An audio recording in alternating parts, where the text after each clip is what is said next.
Alizeh talk کے معزز سامعین کو علیزہ کمل کا سلام۔ دوستو، شروع کرتے ہیں آج کی کہانی۔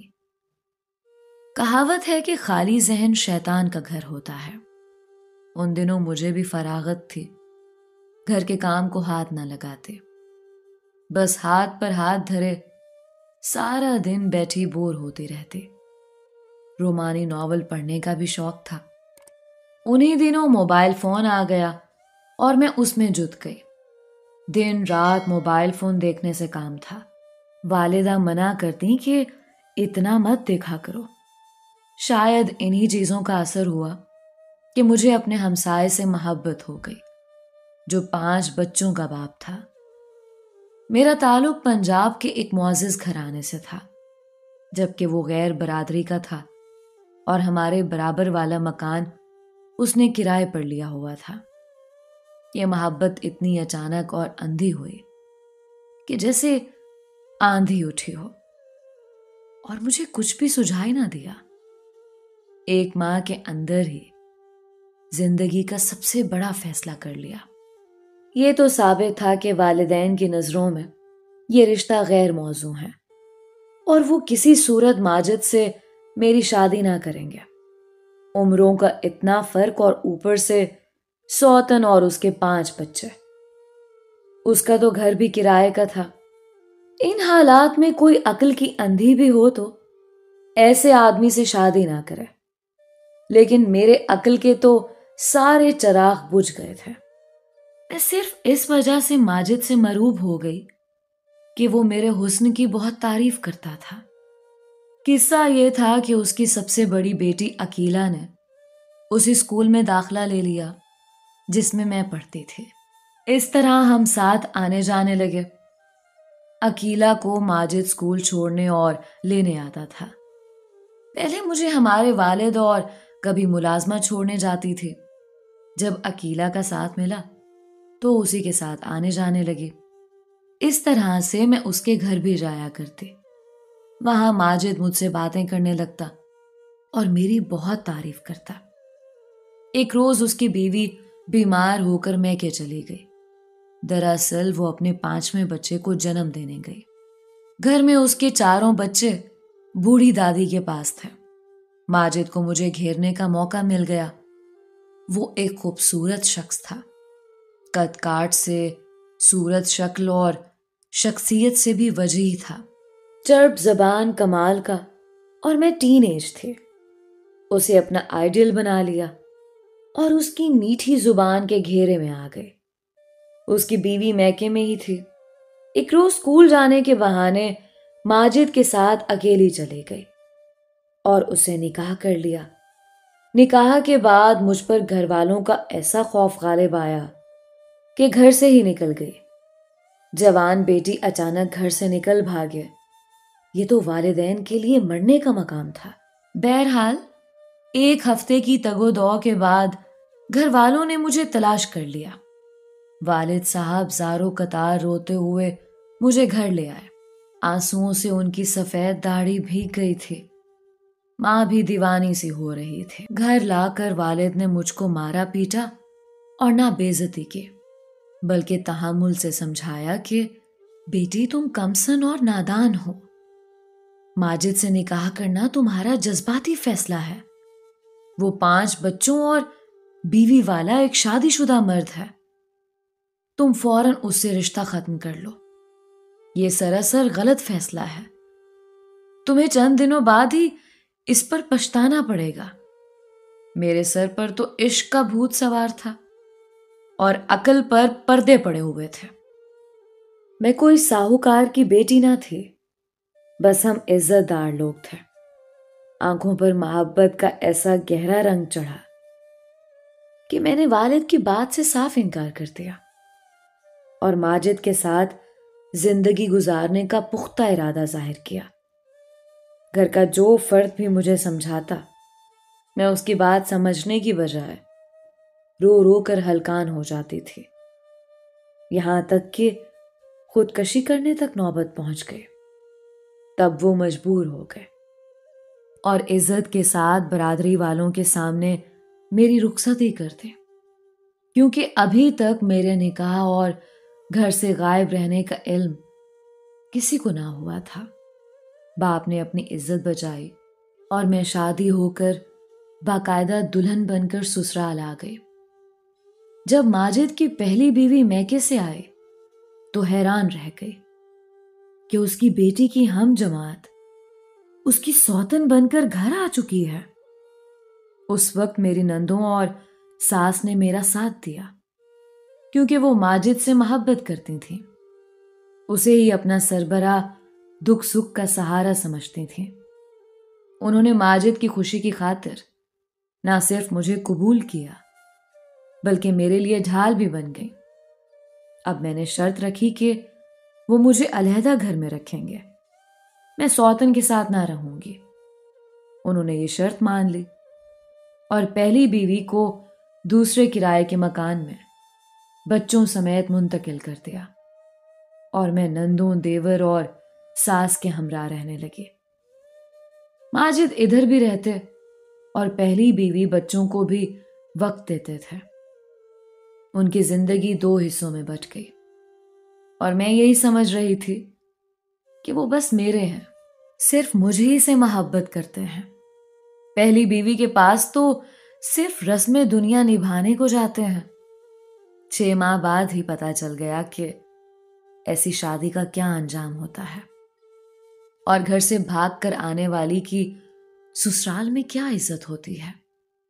بات بات پر گھر سے بھاگی ہوئی کے تانے ملتے، بھاگی ہوئی کہہ کہہ کر سسرالیوں نے میرا جینا حرام کر ڈالا۔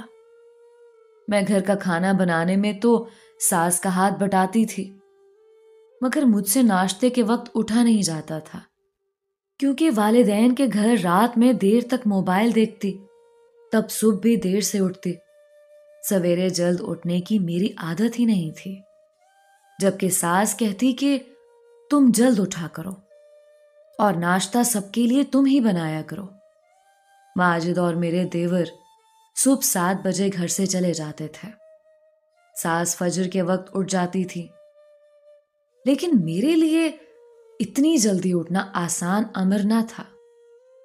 اٹھ بھی جاتی تو تھوڑی دیر جاگنے کے بعد پھر سو جاتے اور 11 بجے تک سوتی رہتی۔ اس بات پر ساس مجھ سے خفا رہنے لگی۔ ایک روز انہوں نے مجھے صبح 5 بجے جگایا اور کہا کہ آج تم سب کا ناشتہ تیار کرو گی کیونکہ میری طبیعت ٹھیک نہیں ہے۔ یہ کہہ کر وہ فجر کی نماز پڑھ کر سو گئی۔ میں اٹھی، چائے بنا کر پی تاکہ آنکھیں پوری طرح کھل جائیں، نیند کا خمار دور ہو۔ دودھ کا پتیلا نکال کر چولہے پر رکھا اور صوفے پر لیٹ گئی کہ یہ ذرا گرم ہو تو چائے بناتی ہوں۔ صوفے پر لیٹتے ہی گہری نیند نے آ لیا۔ خبر نہ ہوئی کب دودھ ابل ابل کر چولہے میں گرا، چولہا بھر گیا، جلے دودھ کی بو سارے گھر میں پھیلی اور گیس بھی لیک ہوتی رہی کیونکہ چولہا بجھ گیا، مگر بٹن تو آن تھا۔ سبھی کے نتنوں میں یہ ناگوار بو پہنچی اور ہر کوئی کھانستا ہوا اپنے کمرے سے نکلا۔ ساس بھی اٹھ گئی، کچن میں جا کر دیکھا تو عجب بربادی کا سما تھا۔ وہ غصے میں آپے سے باہر ہو رہی تھیں۔ اس روز ماجد بھی گھر پر نہ تھے، وہ پہلی بیوی کے پاس گئے ہوئے تھے۔ بس ساس نے مجھے صوفے پر بے خبر سوتے ہوئے پایا تو غصے سے بھوکی شیرنی کی طرح جھپٹ پڑی اور مجھ نیند کے خمار سے بھری آنکھوں والی کو دھکے دے کر گھر سے نکال دیا۔ اتنی صبح کہاں جاتے؟ ساتھ میں اماں بابا کا گھر تھا جس کا دروازہ اس وقت کھلا ہوا تھا، اور والد فجر کی نماز پڑھنے مسجد گئے ہوئے تھے۔ سر پر اوڑھنی، نہ پیر میں جوتی، ماجد کے گھر سے نکل میں اپنے والد کے مکان میں چلی گئی۔ لڑکھڑاتے قدموں سے، ڈرتے اور روتے ہوئے اس گھر کی دہلیز پار کی جہاں سے ایک روز بغیر والدین کی عزت کا خیال کیے نکل پڑی تھی۔ روتے کانپتے دیکھ کر محبت سے مجبور ممتا کی ماری نے مجھے پناہ دی۔ اور اپنی باہوں میں لے لیا۔ یہ وہی گھر تھا جس کو میں نے محبت کی چکا چوند میں ٹھوکر مار دی تھی، پیار کرنے والے ماں باپ کو دھوکہ دیا تھا۔ اسی چھت نے مجھے پناہ دی، ورنہ کہاں جاتی؟ میں اکلوتی اولاد، والد بھی اپنے دل سے میری محبت نہیں نکال سکے تھے۔ انہوں نے ماجد کو بلا کر جواب طلب کیا۔ اس نے معافی مانگی، کہا کہ جب زیب کے ساتھ میرے گھر والوں نے ایسا سلوک کیا، میں گھر پر نہیں تھا، میرے والد کے قدموں کو ہاتھ لگایا اور میرا خیال رکھنے کا وعدہ کیا۔ تب وہ بولے کہ اب اگر میری بیٹی سے ناطہ رکھنا ہے تو اسے اپنے گھر والوں کے ساتھ نہیں رکھو گے۔ میں اسے اکیلا بھی تو نہیں رکھ سکتا، مجھے کاروبار دیکھنا ہوتا ہے، کام کے لیے جانا ہوتا ہے۔ آپ کا بھی کوئی اور بیٹا بیٹی نہیں ہے، آپ بڑھاپے میں اکیلے ہو۔ اگر میری بات کا برا نہ مانے تو اپنے مکان کا اوپر والا حصہ کرائے پر دے دیں، آپ کی بیٹی آپ کے ساتھ رہے گی۔ گویا ماجد نے اس طرح ان سے گھر داماد بننے کی درخواست کی تھی۔ بھلا ابو نے ہم سے کرایہ کیا لینا تھا؟ انہوں نے ماجد کی درخواست کو مان لیا۔ انہوں نے سوچا اس طرح کم از کم ہماری بیٹی ہماری آنکھوں کے سامنے تو رہے گی۔ اب میں اور ماجد والد صاحب کے گھر رہنے لگے۔ وہ ایک دن میرے ساتھ رہتے اور ایک دن دوسرے گھر میں، جہاں ان کے بہن بھائی اور ماں رہتے تھے۔ اپنی پہلی بیوی اور بچوں کو بھی ان کے ہمراہ دوبارہ سے رکھ لیا کہ وہ بھی اکیلے نہ رہیں اور 2 گھروں کا کرایہ بھی نہ دینا پڑے۔ میرے والدین کے گھر میں ماجد میرا ہر طرح سے خیال رکھتے تھے اور میرے ماں باپ کے ساتھ بھی عزت و احترام کے ساتھ پیش آتے تھے، لیکن گھر کا خرچہ نہ دیتے۔ ہمارا تمام خرچہ میرے والد ہی اٹھاتے۔ اس پر بھی ابو چپ رہے کہ ان کی کمائی کھانے والا دوسرا کون تھا؟ میں ہی تو ان کا سب کچھ تھی۔ پہلے یا بعد میں ان کے سب اثاثے میرے ہی تو تھے۔ زندگی آرام و سکون سے گزر رہی تھی۔ ماجد روزانہ ابو کی گاڑی پر مجھ کو سیر کے لیے لے جاتے۔ اپنی گاڑی انہوں نے دوسرے گھر اور بچوں کے لیے رکھی ہوئی تھی۔ ہمیں جہاں کہیں جانا ہوتا میں ابو سے کہتی، وہ مجھے اپنی گاڑی دے دیتے۔ وہ بہت ٹھنڈے دل و دماغ کے انسان تھے۔ چاہتے تھے کہ بیٹی اور داماد میں جھگڑا نہ ہو، لوگ نہ سنیں اور کوئی ہم پر نہ ہنسے۔ بے شک روپیہ پیسہ خرچ ہو، لیکن عزت خراب نہ ہو۔ میکے میں میرا 1.5 سال عافیت سے گزرا۔ ایک دن اچانک 5 مرد ہمارے دروازے پر آئے۔ والد صاحب نے در کھول کر سوال کیا، آپ کون لوگ ہیں اور کس سے ملنے آئے ہیں؟ وہ کہنے لگے کہ آپ ہی سے ملنے آئے ہیں، ہم ماجد کے دوست ہیں اور اس کے بارے میں بات کرنے آئے ہیں۔ والد صاحب گھبرا گئے، بولے وہ گھر پر نہیں ہیں۔ آنے والے لوگ کہنے لگے، ٹھیک ہے وہ گھر نہیں ہے، لیکن رہتا تو یہاں ہی ہے نا، اس نے آپ کی طرف بھیجا ہے، آپ ہماری بات سن لیں۔ ابو گھبرائے ہوئے تھے کہ ماجد کے اتنے دوست کیوں آ گئے؟ میرے داماد کو تو کچھ نہیں ہو گیا۔ خیر، انہوں نے کچھ سوچ کر ان لوگوں سے کہا، ذرا ٹھہریے، میں ماجد کو فون ملا کر آپ کی بات کرواتا ہوں۔ والد صاحب جیب سے فون نکالنے لگے تو یہ گنڈے ان کو دھکا دے کر گھر کے اندر داخل ہو گئے۔ یہ رات 8 بجے کا وقت تھا۔ وہ رقم کا مطالبہ کرنے لگے، آپ کے داماد پر ہمارا 40 لاکھ کا قرض ہے، وہ آپ کے پاس رہتا ہے، آپ اس کے سربراہ ہیں تو اس کے قرض کی ادائیگی کے بھی آپ ذمہ دار ہیں۔ یا تو اس رشتے سے انکار کر دیں کہ وہ آپ کا داماد نہیں ہے اور اس گھر میں نہیں رہتا، یا پھر اس کا قرضہ چکتا کریں۔ اب ہم زیادہ صبر نہیں کر سکتے۔ میرے والد صاحب نے بہت کہا کہ اس کو آنے دیں، روبرو بات ہو تو اس مسئلے کا حل نکالتے ہیں۔ مگر انہوں نے ایک نہ سنی۔ وہ کہہ رہے تھے کہ بے وقوف بوڑھے، اس نے تو ہم کو تمہارے گھر کا راستہ دکھایا ہے کہ جاؤ میرے سسر سے رقم لے لو، وہی میرے سرپرست ہیں۔ میرے والد نے کہا کہ میں ایسے کیسے آپ لوگوں کو رقم دے دوں، مجھے اس کے کاروبار کے بارے میں کچھ معلوم نہیں اور نہ آپ لوگوں کو جانتا پہچانتا ہوں۔ انہوں نے کہا کہ ہم خود تمہاری اس سے بات کروا دیتے ہیں۔ انہوں نے فون ملا کر ماجد سے بات کی اور کہا کہ تم ہمارا تعارف کرا دو، اور فون میرے والد کے کان پر رکھ دیا۔ ماجد نے ابو سے کہا یہ لوگ میرے کاروباری شریک ہیں، جتنی رقم دے سکتے ہیں اس وقت ان کو دے دیں، میں گھر آ کر آپ کو دے دوں گا۔ اس وقت میں نہیں آ سکتا کہ کسی مشکل میں پھنسا ہوا ہوں۔ یہ کہہ کر فون بند کر دیا۔ میرے ابو بیچارے پسینہ پسینہ ہو گئے۔ نہ جائے ماندن نہ پائے رفتن، آخر کار وہ گنڈے گھر سے سارا زیور اور قیمتی چیزیں لے گئے، اور ابو نے جب مزاحمت کی تو میرے والد کو خوب مارا۔ بولے رقم کا فوری بندوبست کریں ورنہ ہم تمہارے داماد کو ختم کر دیں گے، اب ہم اس کو بخشیں گے نہیں۔ تھوڑا بہت روپیہ جو والد صاحب نے گھر میں رکھا ہوا تھا وہ تو دے دیا، مگر وہ مکان کے کاغذات مانگنے لگے کہ ہم اس طرح اپنا قرضہ چکتا کر کے جائیں گے۔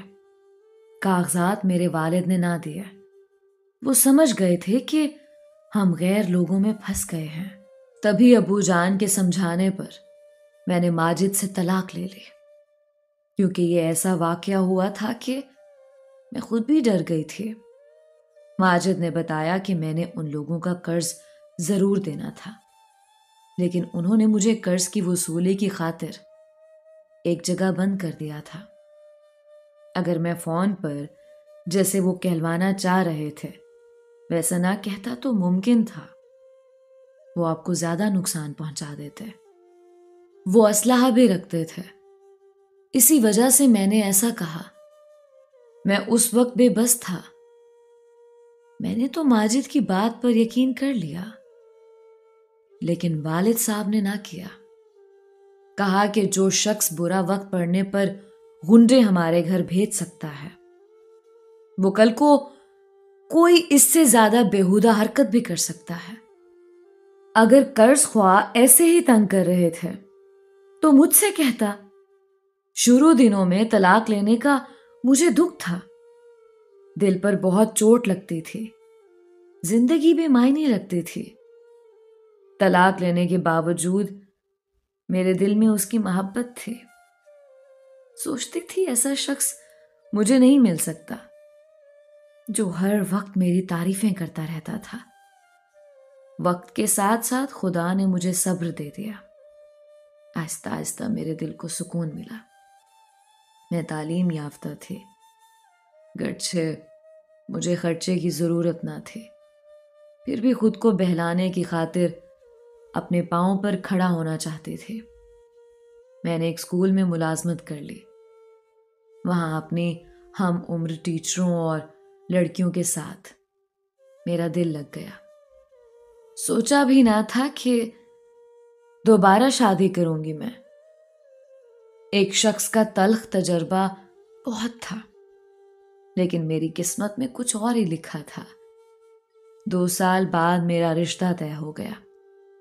جب میں 16-17 سال کی ایک دوشیزہ تھی تو مجھے اندھی محبت نے ایک شادی شدہ مرد سے باندھ دیا، جس کے پیچھے میں نے اپنے خاندان کی عزت برباد کر لی۔ آج سوچتی ہوں تو زندگی کے رنگ نظر آتے ہیں۔ میری دوسری شادی ایک غیر شادی شدہ لڑکے سے ہو گئی جس کا نام ارسلان تھا۔ یہ رشتہ میرے والد صاحب نے ڈھونڈا اور کروایا تھا۔ ارسلان ان کے مرحوم دوست کا بیٹا تھا۔ وہ والد کے پاس کاروبار کے بارے میں مشورہ لینے آیا تو باتوں باتوں میں والد نے پوچھ لیا، بیٹے تم نے ابھی تک شادی کیوں نہیں کی؟ تم تو اچھا کما رہے ہو۔ اور اپنے مرحوم باپ کا کاروبار بھی خوب سنبھال لیا ہے۔ انکل میری والدہ بیمار رہتے ہیں۔ والد حیات ہوتے تو میری شادی کرواتے، اب کون کروائے گا بھلا؟ اس پر ابو نے اسے میرے بارے میں بتایا اور پوچھا کہ اگر تم راضی ہو تو میں اپنی لڑکی کا نکاح تم سے کرنے پر تیار ہوں۔ تمہارا باپ میرے بچپن کا دوست تھا، تمہاری ساری فیملی میری دیکھی بھالی ہے۔ کچھ دیر سوچنے کے بعد ارسلان نے ہاں کہہ دے، شاید اسے اپنی بیمار ماں کے لیے بھی گھر میں ایک سہارے کی ضرورت تھی۔ چند دن بعد وہ اپنی والدہ کو لے آیا۔ ان کی والدہ میری والدہ کے پاس کئی بار آ چکی تھیں۔ خواتین کی بھی رضامندی ہو گئی تو میری شادی ارسلان سے کر دی گئی۔ اس بار میں نے اپنے والد صاحب کی خوشی کو مد نظر رکھتے ہوئے ان کا کہنا مان لیا، اور میرے والد کی پسند میرے لیے بہت مبارک ثابت ہوئی۔ ارسلان ان کی قدر کرتے اور میری بھی۔ وہ بہت اچھے انسان ثابت ہوئے۔ اب مجھے دوسری شادی کر کے کوئی پچھتاوا نہ تھا، سوائے اس کے کہ اگر میں ماجد کے ساتھ گھر سے بھاگ کر شادی نہ کرتے تو یہ میری پہلی شادی ہوتی۔ ارسلان کے گھر میں پہلی بار ماں بنی۔ میرے گلشن میں وہ خوبصورت پھول کھلے جن کی مہک نے گھر کو معطر بنا دیا۔ پہلی غلطی کے بارے میں اب سوچنا تک نہ چاہتی تھی۔ ماجد کے ساتھ محبت دراصل میرے لیے یادوں کا ناسور تھی۔ وہ محبت نہیں، میرے دماغ کا فطور تھا۔ کاش ہم لڑکیاں جو اپنے خوبصورت سپنوں میں ڈوبی رہتی ہیں عقل سے کام لیا کریں۔ میں تو کہتی ہوں کسی لڑکی کو اس کم عمری میں اپنی مرضی سے شادی نہ کرنا چاہیے، کیونکہ اس وقت ناپختہ ذہن کی مالک ہوتی ہے۔ تعلیم یافتہ اور کم از کم 22 سال کی عمر کے بعد کوئی دانا لڑکی اپنی قسمت کا فیصلہ صحیح کر سکتی ہوگی۔ تاہم اپنے بزرگوں کا ساتھ ہو تو وہ شادی شدہ بیٹی پر چھپڑ چھاؤں کی طرح رہتے ہیں، دکھ سکھ میں اس کا ساتھ بھی دیتے ہیں، اور سسرال والوں کو بھی علم ہوتا ہے لڑکی لاوارث نہیں، اس کے وارث ہیں۔ ہم سے اگر زیادتی ہوگی تو وہ پوچھ گچھ کرنے آئیں گے۔ یوں بھی عورت کی راہ کانٹوں سے بھری ہوتی ہے اور لڑکیاں اس چکر میں برباد ہو جاتی ہیں۔ میں خوش قسمت تھی کہ ٹھوکر کھا کر والدین کی طرف مڑی تو انہوں نے گلے سے لگا لیا، مگر میری اسکول کی ساتھی استانی جس سے میری دوستی ہو گئی تھی، اس کا نصیب میرے جیسا نہ تھا۔ اس کے محبوب نے شادی کا وعدہ کر کے اسے بیچ منجدار میں چھوڑ دیا۔ وہ مصیبت کا وقت تو کسی طرح سے مل گیا۔ اس کے بعد اس کی پھر شادی نہ ہو سکے، اور وہ بھی دوسری زخم خوردہ لڑکیوں کی طرح راہ عشق کی کٹھن مسافت میں کام آ گئی۔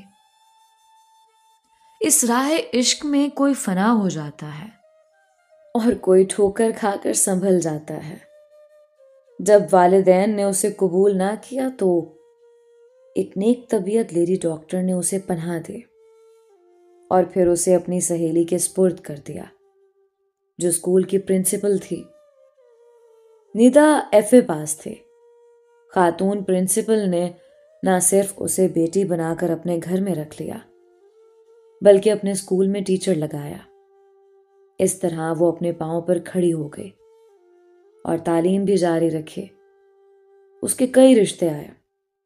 پرنسپل نے ندا کو سمجھایا کہ تم گھر بسا لو، میں تمہاری شادی کروا دیتی ہوں اور ایک ماں کی طرح تم کو رخصت کر دوں گی، مگر ندا راضی نہ ہوئی۔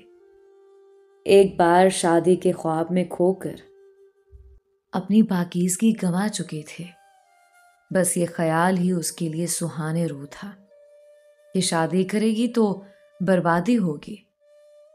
وہ جس گھر رہتی تھی وہاں اسے عزت اور دولت اور محبت مل گئی تھی، تحفظ بھی ملا تھا، تو شادی اس کے لیے ایک بے مقصد چیز ہو کر رہ گئی۔ میں نے کئی بار اس کو سمجھایا کہ ندا، ماضی تو گزر چکا، اسے بھلا کر اپنا گھر بساؤ، کیوں کر عمر بھر ایسے ہی زندگی بتا پاؤ گی؟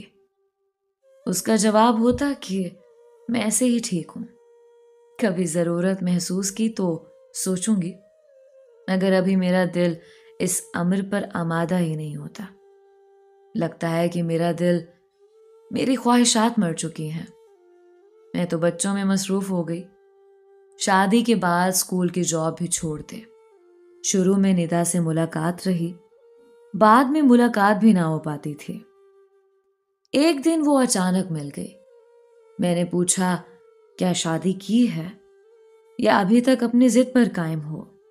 بولی، پہلے دل آمادہ نہ ہوتا تھا، جب دل کو آمادہ کیا، تنہائی مٹانے کے لیے شادی کی ضرورت محسوس ہوئی، تو عمر بہت آگے سے رکھ چکی تھی، اب رشتے تو نہ آتے تھے۔ پرنسپل امی نے خود بھی کوششیں کی، لیکن بات نہ بنی۔